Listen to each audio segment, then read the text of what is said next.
నమస్కారాలు ఉద్యమాభివందనాలు తెలియజేస్తా ఉన్నాను। ఈ రోజు అణగారిన వర్గాలన్నా మరి సమాజానికి దూరంగా ఉండేటువంటి ప్రాంతాలన్నా ఆ ప్రాంతాల ప్రజలను అభివృద్ధి చేయాలి। ఈ యొక్క అభివృద్ధి చెందిన సమాజంతో సమానంగా ముందుకు తీసుకురావాలంటే వాళ్లకు ప్రత్యేకమైనటువంటి చట్టాలు ఉండాలి, ప్రత్యేకమైనటువంటి పరిపాలన విభాగం ఉండాలని ఆనాడు నెహ్రూ గారు అంబేద్కర్ గారు ఆలోచించే రాజ్యాంగంలో ఆదిమ జాతులకు గిరిజనులకు ఆదివాసులకు ప్రత్యేక హక్కులు ప్రత్యేక చట్టాలు ప్రత్యేకంగా పరిపాలన విభాగాన్ని కూడా ఏర్పాటు చేయడం జరిగింది। దాని కొనసాగింపుగానే మరి ఐటీడీఎల్ రావడం జరిగింది। ఉప ప్రణాళిక కింద ప్రత్యేకంగా నిధుల కేటాయింపు జరిగింది। భూ సంరక్షణ చట్టాలు వచ్చినాయి। కానీ మనం చూస్తే గత 10 సంవత్సరాల కాలంలో ఐటీడీఎల్ నిర్వీర్యం అయిపోయినాయి। ఐటీడీఎల్ అంటే కలెక్టర్ తో ఈక్వల్ గా గిరిజన ప్రాంతాలలో పరిపాలించేది।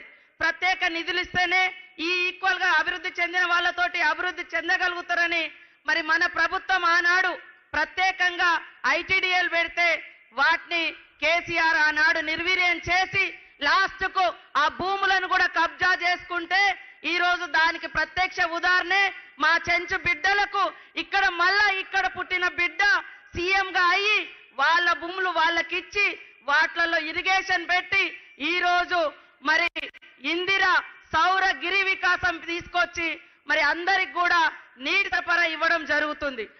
అదే కాకుండా ఆనాడు సోనియమ్మ నాయకత్వంలో మరి వైఎస్ఆర్ గారు కూడా పెద్ద ఎత్తున పోడు భూములు పంచడం జరిగింది। మరి ఆ పోడు భూములు బీడు భూములుగా ఉండకూడదు అనే లక్ష్యంతో ఈ రోజు సౌర విద్యుత్ ద్వారా ఎక్కడికక్కడ పాడి పంటలు పండించుకోవాలనే ఉద్దేశంతో ఉప ముఖ్యమంత్రి గారు సీఎం గారు ఇద్దరు ఆలోచించి ఈ యొక్క గొప్ప ప్రణాళికను తీసుకొచ్చినందుకు వారికి ప్రత్యేక ధన్యవాదాలు తెలియజేస్తా ఉన్నాం। మరి అడవి ప్రాంత బిడ్డలుగా వాళ్ళ కష్టాలు చూస్తా ఉన్నాం। ఖచ్చితంగా దయచేసి 29 శాఖలు ఐటీడీఏలో ఉండేది, కానీ ఈ రోజు చూస్తే 5-6 శాఖలు తప్ప ఏమీ లేదు।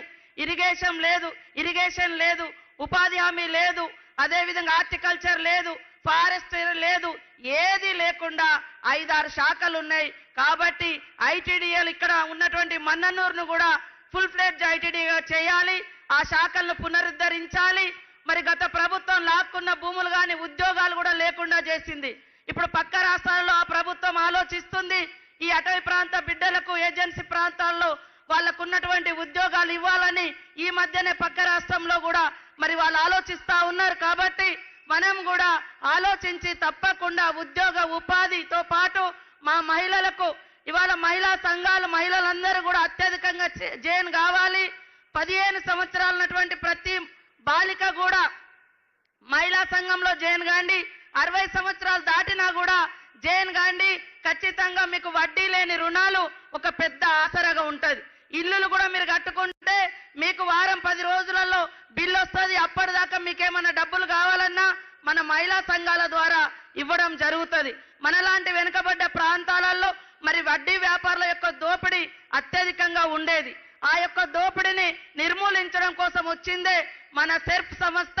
ఆ సెర్ప్ ఇవాళ 67 లక్షల మంది మహిళల్ని తయారు చేసి పేదరిక నిర్మూలన వైపు పయనిస్తా ఉంది। కాబట్టి ప్రతి ఒక్క మహిళలు ముఖ్యంగా వెనుకబడ్డటువంటి గిరిజనులు దళిత బిడ్డలు తప్పకుండా మహిళా సంఘాలలో జాయిన్ కావాలని కోరుకుంటూ ఈ యొక్క గొప్ప పథకాన్ని స్పీడ్ గా రాష్ట్ర వ్యాప్తంగా అమలు చేసి పాడి పంటలు పెరగాలి, రోడ్ కనెక్టివిటీ ఉండాలి, ఉద్యోగ ఉపాధి ఉంటే తప్పకుండా ఈ సమాజంతో మేము కూడా పోటీ పడి అభివృద్ధి చెందగలుగుతాం। కాబట్టి గ్రామాలలో విస్తృతంగా సౌర విద్యుత్తుతో పాటు వాగులు వంకల మీద చిన్న చిన్న చెక్ డ్యాములు కూడా నిర్మిస్తే మరి ఉపయోగకరంగా ఉంటుందని తెలియజేస్తూ నాకు ఈ అవకాశం కల్పించిన మీ అందరికీ పెద్దలకు పేరు పేరున హృదయపూర్వక